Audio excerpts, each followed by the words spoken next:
Hello everyone, आज के इस वीडियो में हम पढ़ने वाले हैं क्लास 12 रसायन विज्ञान के 4 इम्पॉर्टेंट टॉपिक जो आपके बोर्ड एग्जाम के लिए वेरी इंपॉर्टेंट है। तो उसको हम आज के इस वीडियो में समझेंगे।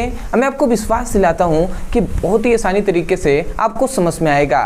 तो चलिए हम 4 टॉपिक जान लेते हैं। सबसे पहला हमारा टॉपिक है जो है स्कंदन, दूसरा हमारा टॉपिक है टिंडल प्रभाव, तीसरा है पेप्टिकरण और चौथा एक और टॉपिक हम इसमें पढ़ाएंगे जो है वैद्युत अपवहन। तो वैद्युत अपवहन क्या होता है उसको भी हम जानेंगे। अब देखिए, इन सभी पर आपको टिप्पणी लिखने के लिए आ जाता है या कह देगा टिंडल प्रभाव को परिभाषित कीजिए या टिंडल प्रभाव पर टिप्पणी लिखिए। इस प्रकार क्वेश्चन पूछा जाता है, तो ये आपके लिए मोस्ट इंपॉर्टेंट है। ठीक है, इसको हम समझ लेते हैं। तो सबसे पहले हम समझते हैं स्कंदन। स्कंदन किसे कहते हैं? तो देखिए, कोई भी कोलाइडीय विलयन है। अब उस कोलाइडीय विलयन में जैसे हम विद्युत अपघट्य पदार्थ को मिलाते हैं तो उस कोलाइडीय विलयन का स्कंदन हो जाता है। तो उसे ही हम क्या कहते हैं, मतलब स्कंदन मतलब अवक्षेपण हो जाता है, जिसे हम क्या कहते हैं, स्कंदन कहते हैं। नहीं समझ में आया होगा, कोई दिक्कत नहीं है, समझते हैं यहाँ से। देखिए, हमने एक फिगर बनाया है, इसमें हमने एक बर्तन लिया है। अब बर्तन में हमने कोलाइडीय विलयन को भरा हुआ है। हमने यही कहा कि किसी कोलाइडीय विलयन में हम जैसे ही क्या करते हैं, विद्युत अपघट्य पदार्थ को मिलाते हैं। ठीक है, किसी कोलाइडीय विलयन में विद्युत अपघट्य पदार्थ को मिलाते हैं तो इस कोलाइडीय विलयन का क्या हो जाता है, अवक्षेपण हो जाता है। क्या हो जाता है, अवक्षेपण हो जाता है। अवक्षेपण हो जाता है तो उसे हम क्या कहते हैं, स्कंदन कहते हैं। अब आपको एक बात समझ में नहीं आ रहा होगा कि अवक्षेपण का मतलब क्या होता है। तो अवक्षेपण का सिंपल वे में यही मतलब होता है कि आपस में कणों का जुड़ जाना, या हम कह सकते हैं गुच्छा बना लेना। जैसे कि आपने दूध देखा होगा, तो दूध से दही बनता है ना।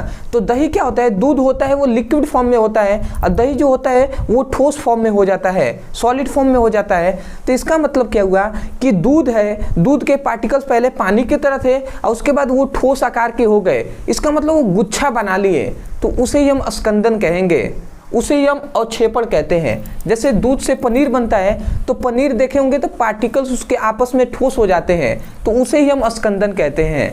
आशा करते हैं आप समझ रहे होंगे।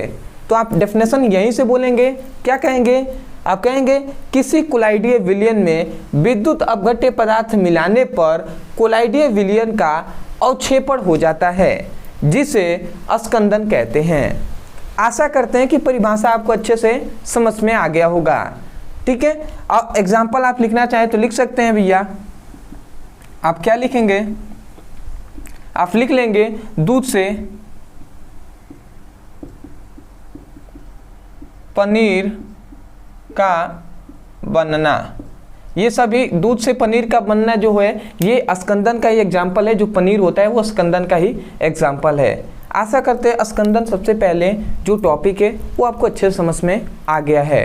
अब आते हैं दूसरे पर जो कि मोस्ट इम्पॉर्टेंट है, टिंडल प्रभाव। ये तो आप भी जानते होंगे कि कितना इम्पॉर्टेंट है।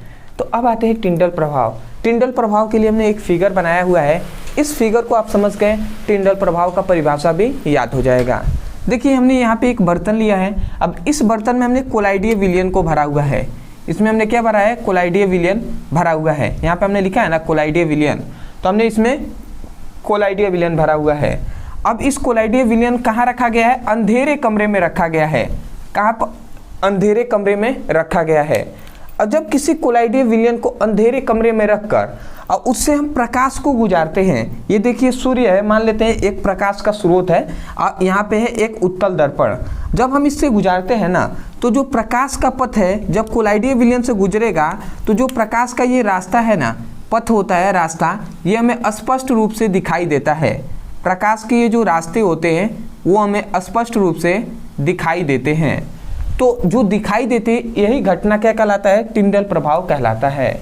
समझ में आ गया होगा कि अंधेरे कमरे में कोलाइडीय विलयन को रखा जाता है, और जैसे ही हम प्रकाश को गुजारते हैं तो प्रकाश का जो पथ है, पथ मतलब होता है रास्ता, तो प्रकाश का जो रास्ता है वो हमें स्पष्ट रूप से दिखाई देता है। उसे हम क्या कहते हैं भैया, टिंडल प्रभाव कहते हैं। इसलिए हमने परिभाषा क्या लिखा है, जब किसी अंधेरे कमरे में रखे कोलाइडीय विलयन से प्रकाश को गुजारा जाता है तो प्रकाश का पथ स्पष्ट रूप से दिखाई देता है।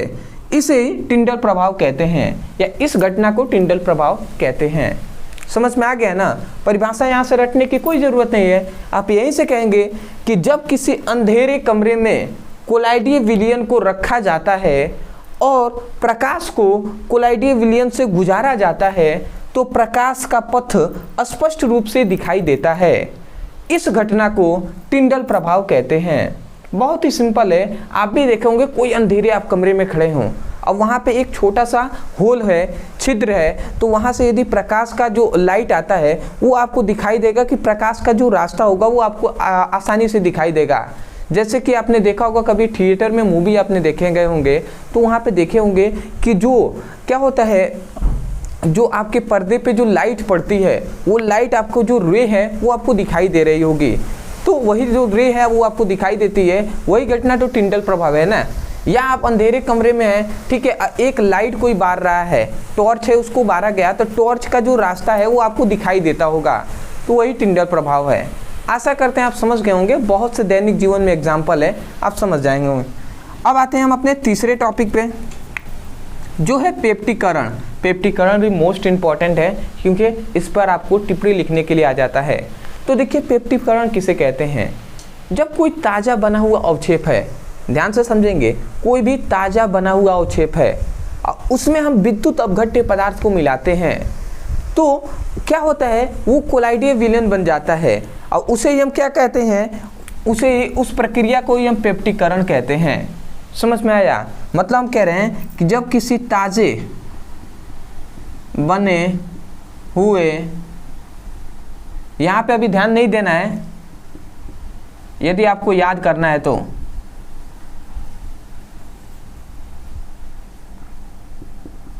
देखिए हम परिभाषा आपको याद कराने के लिए ये सब हम लिखते हैं। हमने यहाँ पे लिखा कि जब किसी ताज़े बने हुए अवक्षेप में हम क्या मिलाते हैं, हम विद्युत अपघट्य मिलाते हैं। क्या मिलाते हैं हम? विद्युत अपघट्य। विद्युत अपघट्य पदार्थ को मिलाते हैं। जब किसी ताज़े बने हुए अवक्षेप में विद्युत अपघट्य पदार्थ को मिलाते हैं तो क्या होता है, मिलाकर कोलाइडीय विलयन जो क्या होता है, बनता है। मतलब ताज़े बने हुए अवक्षेप में जैसे हम विद्युत अपघट्य पदार्थ को मिलाएंगे, इसमें हमने मिलाया तो क्या होता है, कोलाइडीय विलयन बनता है। क्या बनता है? कोलाइडीय विलयन बनता है। तो जब कोलाइडीय विलयन बनेगा तो इसी प्रक्रिया को हम क्या कहते हैं, पेप्टीकरण कहते हैं। आशा करते हैं सिंपल है कि जब किसी ताज़े बने हुए अवक्षेप में विद्युत अपघट्य पदार्थ मिलाकर कोलाइडीय विलयन बनाने की प्रक्रिया पेप्टीकरण कहलाता है। मतलब इसमें हम विद्युत अपघट्य पदार्थ मिलाएंगे तो कोलाइडीय विलयन बनेगा और यही प्रक्रिया ही क्या कहलाता है, पेप्टीकरण कहलाता है। तो इसमें ज़्यादा कुछ है नहीं, बहुत ही सिंपल है। परिभाषा आपको बोलना है, आप यहीं से बोलिएगा, रट्टा नहीं मारना है। हमने डेफिनेशन लिख दिया है जिससे आप आसानी से समझ पाएँ। हमने क्या लिखा है कि आप कहेंगे जब किसी ताज़े बने हुए अवक्षेप में विद्युत अपघट्य पदार्थ मिलाकर कोलाइडीय विलयन बनाने की प्रक्रिया पेप्टीकरण कहलाता है। आशा करते हैं कि आपको परिभाषा अच्छे से समझ में आ गया होगा। अब हम आते हैं अपने तीसरे जो चौथा टॉपिक है जो है वैद्युत अपवहन, उसे भी हम देख लेते हैं। आशा करते हैं कि अभी तक हमने 3 टॉपिक आपको पढ़ाया है, बहुत ही बेहतरीन तरीके से आसानी से आपको समझ में आ गया होगा। अदरवाइज यदि आपको समझ में आया है तो चैनल से जुड़ जाइएगा क्योंकि हम आपके लिए ऐसे ही क्लास 12 के सभी इंपॉर्टेंट क्वेश्चन को कराएंगे, चाहे वो फिजिक्स का हो, केमिस्ट्री का हो। बोर्ड एग्जाम की तैयारी यहाँ पे बहुत ही बेहतरीन तरीके से कराई जा रही है और यहाँ पे सीरियस होकर पढ़ाई करना है। ऐसा नहीं कि कोई एक वीडियो देखे आप चले गए, ऐसा नहीं करना है, आपको सीरियस होकर पढ़ाई करना है। क्लास 12 के लिए हम सीरियस होकर पढ़ाई करा रहे हैं, चाहे वो फिजिक्स का हो, केमिस्ट्री का हो। आप जाइए चैनल के प्लेलिस्ट में, आप देखिए वहाँ पे पूरी फिजिक्स की और पूरी केमिस्ट्री की हम बेसिक से आपको पढ़ाई करा रहे हैं। जितने इंपॉर्टेंट क्वेश्चन है, फालतू कुछ टॉपिक है जिसको हमने नहीं पढ़ाया हुआ है, ठीक है, फालतू क्या है वो भी सब इंपॉर्टेंट ही है, बट हम उन टॉपिक को पढ़ा रहे हैं जो आपके बोर्ड एग्जाम में आते हैं, बोर्ड एग्जाम में आने का बहुत ज़्यादा चांसेस है, ठीक है। तो ऐसे टॉपिक को तैयार कीजिए और अच्छे नंबर से पास होंगे। तो चैनल से जुड़े रहिएगा। आगे जो हमारा चौथा टॉपिक है उसको भी देखकर वीडियो को समाप्त करेंगे। स्क्रीनशॉट ले लीजिए। आशा करते हैं दोस्तों आपने अच्छे से स्क्रीनशॉट ले लिया होगा। तो अब आते हैं हम अपने चौथे इंपॉर्टेंट टॉपिक पे, जो है वैद्युत अपवहन। तो यहाँ पे हमने लिख दिया है चौथा हमारा टॉपिक जो है वैद्युत अपवहन, और यहाँ पे हमने इसका परिभाषा लिख दिया है। परंतु आप परिभाषा देखकर बहुत ही चिंतित हो गए होंगे कि कैसे सर इतना बड़ा परिभाषा याद होगा, या टिप्पणी लिखने के लिए आता है तो आपको इतना लिखना होगा, तो कैसे हम इसको याद करेंगे। देखिए विश्वास रखिए, आपको बहुत ही आसानी तरीके से आपको याद हो जाएगा, और एक कहानी की तरफ इसको याद कर लेंगे। केवल यहाँ पे एक फिगर बनाया गया है, इस फिगर को देखकर चिंतित नहीं होना है, आपको इस फिगर को समझना है, समझ में आ जाएगा, उसके बाद ये भी आपको याद हो जाएगा। तो देखिए यहाँ पे हमने एक बर्तन लिया है, ठीक है, यहाँ पे एक बर्तन लिया है। अब बर्तन के अंदर हमने एक सबसे पहले एक चर्मपत्र लिया है, जिसे हम परचामेंट झिल्ली कहते हैं, या तो आप परचामेंट झिल्ली कहिए या चर्मपत्र कहिए। तो ये एक परचामेंट झिल्ली का एक हमने थैला लिया है, जिसमें हमने क्या भरा है, जिसमें हमने अशुद्ध कोलाइडीय विलयन भरा हुआ है। अब कोई भी कोलाइडीय विलयन होगा उसमें कुछ धनायन कण होंगे और कुछ ऋणायन कण होंगे कि नहीं होंगे, बिल्कुल होंगे। तो हमने यही कहा कि एक परचामेंट झिल्ली का थैला लिया है, जिसमें हमने अशुद्ध कोलाइडीय विलयन भरा हुआ है, और अशुद्ध कोलाइडीय विलयन में कुछ कण होंगे जो धनायन होंगे, कुछ ऋणायन। इसको हमने क्या किया है, जल में मतलब इसको हमने भर दिया है थैले में, और उसको जल में लटका दिया है। ये जो प्लेट है ये इसमें जल भरा हुआ है, ये पूरा जल भरा हुआ है, ठीक है। ये जो आपको दिखाई दे रहा है प्लेट, इसमें जल भरा हुआ है। तो आपने इतना समझा कि एक परचामेंट झिल्ली का थैला है, जिसमें हमने अशुद्ध कोलाइडीय विलयन भरकर जल में इसको लटका दिया है। उसके बाद जल में हमने दो प्लेट लगाया है, एक प्लेट है एनोड और एक है कैथोड। तो जब दोनों क्या है, एनोड और कैथोड है, इसको लटका कर अब मतलब इसको लगाया गया है, तब वैद्युत क्षेत्र उत्पन्न होगा, क्योंकि भैया ये एनोड है ये कैथोड है। जब दोनों प्लेट है तो यहाँ पे वैद्युत क्षेत्र उत्पन्न होगा, और जैसे ही वैद्युत क्षेत्र उत्पन्न होगा तो ये देखिए धनायन प्लेट है, तो धनायन प्लेट की ओर जो ऋणायन की अशुद्धियाँ हैं, ये जो अशुद्ध कोलाइडीय विलयन है, इसमें कुछ ऋणायनों की अशुद्धियाँ होंगी, वो धनायन प्लेट की ओर आकर्षित होंगी, और जो धनायन की अशुद्धियाँ होंगी है वो किधर, वो होंगी एनोड प्लेट की ओर, मतलब कैथोड प्लेट की ओर आकर्षित होंगी, जिसके कारण ये तेजी से आकर्षित होती है, जिसके कारण ये परचामेंट झिल्ली से बाहर निकल जाती हैं। जो भी अशुद्धियां हैं वो परचामेंट झिल्ली से बाहर निकल जाती हैं। उसके बाद इसमें क्या बचता है, इसमें बचता है शुद्ध कोलाइडीय विलयन। और शुद्ध कोलाइडीय विलयन बनाने की जो प्रक्रिया है ना, वही प्रक्रिया को ही हम क्या कहते हैं, वैद्युत अपवहन कहते हैं। क्या कहते हैं, वैद्युत अपवहन। आशा करते हैं आप समझ रहे होंगे। एक बार और शॉर्ट में इसको समझ जाइए। हमने क्या कहा, हमने कहा कि सबसे पहले एक हमने परचामेंट झिल्ली का एक थैला लिया है, जिसमें हमने अशुद्ध कोलाइडीय विलयन को भरा हुआ है। भरकर हमने एक रस्सी की सहायता से उसको जल में लटका दिया है। उसके बाद जल में हमने दो प्लेट लिया है, एक है एनोड प्लेट और एक है कैथोड प्लेट। एनोड को हम जानते हैं धनात्मक प्लेट है, और जो कैथोड होता है वो ऋणात्मक प्लेट होता है। हम जानते हैं कि विपरीत आवेश की ओर ही आकर्षित होता है। तो जो अशुद्ध कोलाइडीय विलयन है, इसमें जो ऋणात्मक अशुद्धियाँ होंगी, ऋणायनों की अशुद्धियाँ, ये धनायनों की ओर आकर्षित हो जाएंगी, और जो धनायनों की अशुद्धियाँ होंगी वो एनोड जो कैथोड प्लेट है इसकी ओर आकर्षित हो जाएंगी, और ये तेजी से बाहर निकल जाएंगी इस परचामेंट झिल्ली से।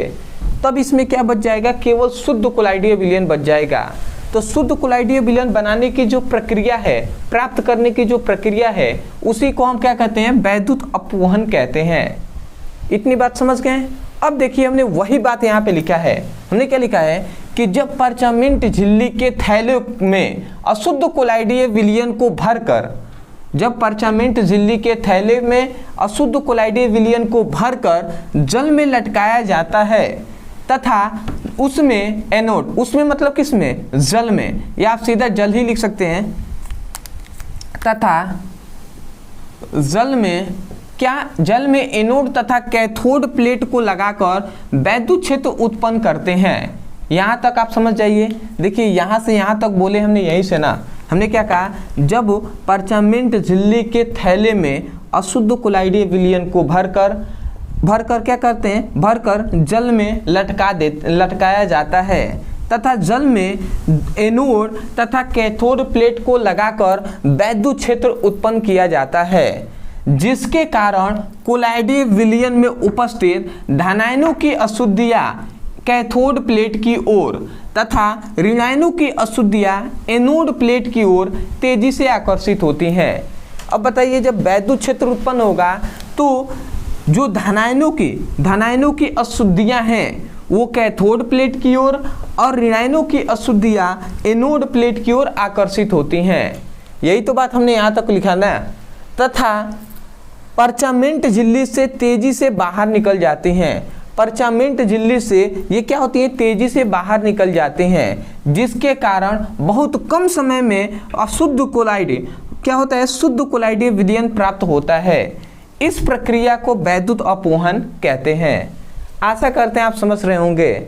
हमने इतनी ही बात कहा, यहाँ से मैं बोल रहा हूँ, परिभाषा याद रखिए। आप क्या कहेंगे, जब किसी परचामेंट झिल्ली के थैले में अशुद्ध कोलाइडीय विलयन को भरकर जल में लटकाया जाता है तथा जल में एनोड तथा कैथोड प्लेट को लगाकर वैद्युत क्षेत्र उत्पन्न किया जाता है, जिसके कारण अशुद्ध कोलाइडीय विलयन में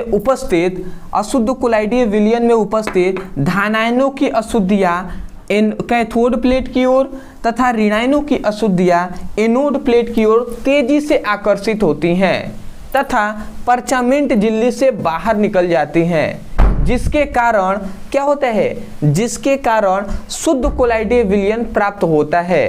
तो इस प्रक्रिया को वैद्युत अपवहन कहते हैं। आशा करते हैं कि आपको समझ में आ गया होगा। इससे आसान कुछ भी नहीं होने वाला, ऐसे ही आपको याद करना है, रट्टा नहीं मारना है, यहीं से समझकर याद करना है, इस फिगर को बना लेना है। तो आशा करते हैं कि आपको बहुत ही अच्छे तरीके से आपको समझ में आ गया होगा।